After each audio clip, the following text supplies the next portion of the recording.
Bonjour à tous. Aujourd'hui, nous allons parler d'une chose assez courte et assez simple, mais qu'il est importante en fait de préciser. C'est quelle est la différence entre le registre et les index. Donc, pour commencer, pour le débutant en généalogie, ces mots-là peuvent vouloir dire la même chose. Mais en réalité, il faut rajouter, donc on a registre index, mais on a aussi table, et on a aussi indexation. Et ces quatre mots, en fait, n'ont pas la même signification. Donc c'est important de le savoir si vous voulez faire des recherches. Le registre.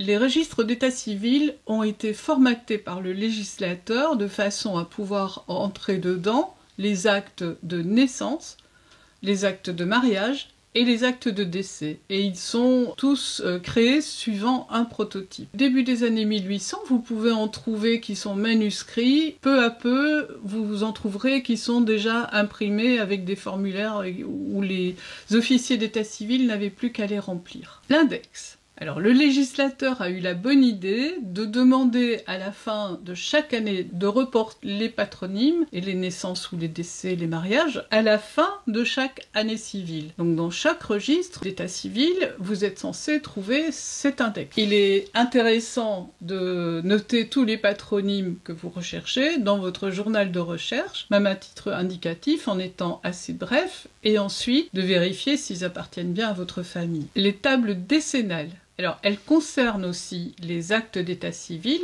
mais cette fois-ci, c'est pour une période de 10 ans. Décennale, c'est 10 ans. Donc, le législateur a demandé que tous les 10 ans soient reportés, en fait, tous les index sur une période de 10 ans dans une table décennale.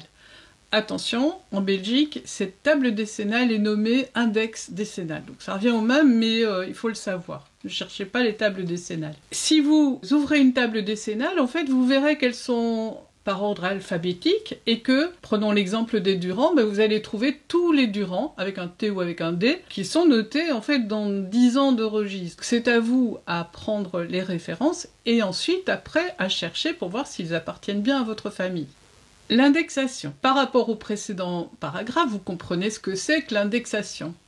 Mais en généalogie, on a ce qu'on appelle l'indexation collaborative. C'est-à-dire que ces dernières années, il y a des millions, mais vraiment des millions de documents qui ont été mis en ligne, on va dire en vrac, sans indexation. Alors, ce ne sont pas des actes d'état civil, c'est d'autres documents. L'indexation collaborative fait appel à des bonnes volontés, à des bonnes âmes, pour remplir les formulaires de ces fiches qui existent, de façon à ce que les généalogistes aient plus facile à les retrouver. Il s'agit de relevés d'actes en ligne et de la retranscription. Il y a de nombreuses associations qui font de l'indexation collaborative, et Généanet en propose plusieurs, dont une qui est le parcours des soldats de 14-18. En fait, on s'était aperçu qu'une de ces fiches de soldats n'avait été indexée.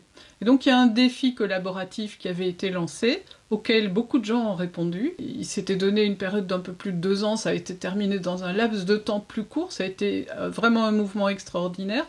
Et qu'est-ce qu'il fallait faire, en fait? Alors, il fallait prendre les fiches qui étaient disposées un peu en vrac, et puis, il fallait reprendre les données, par exemple, Albert Dumont, il fallait noter les données qui étaient dessus, selon le formulaire qui rentrait dans la base de données. Et donc, actuellement, si vous voulez faire une recherche sur un soldat de la guerre 14-18, il vous suffit tout simplement d'aller dans la base de données de Généanet des soldats de la guerre 14-18. Donc c'est quelque chose d'une facilité extraordinaire. Il y a un autre projet qui est en cours pour le moment, et je pense qu'il va falloir plusieurs années pour pouvoir le terminer. Ce sont les fiches des soldats de l'Ancien Régime. En fait, les documents ont été mis en ligne. Si vous regardez les documents, ce sont des livres. C'est compliqué de chercher dans ces documents-là parce que vous avez plusieurs régiments, vous avez plusieurs patronymes, vous avez des surnoms. Enfin, c'est vraiment quelque chose d'hyper compliqué. Je sais qu'il y a au moins 2 départements qui ont été terminés, d'autres qui sont en cours. Vu le nombre de départements qui existent, c'est un travail de longue haleine. Et c'est aussi collaboratif. Donc si vous voulez participer, allez-y. C'est intéressant de faire des défis comme ça parce qu'on apprend la rigueur et puis on apprend à découvrir des choses qui nous dépassent quelquefois. Cette mise au point était sans doute nécessaire L'article est court et ça vous aide en fait à bien comprendre. Donc je reprends. Vous avez les actes d'état civil qui sont dans les registres d'état civil. À la fin de chaque année civile, vous avez un index de l'année civile. Ensuite, tous les 10 ans, il y a les tables décennales qui sont nommées index décennal en Belgique. Et enfin, vous avez l'indexation collaborative. Donc ces 4 choses sont 4 choses différentes et sont utiles pour tous les généalogistes. Je vous laisse là aujourd'hui et puis je vous dis sous le soleil, bye bye!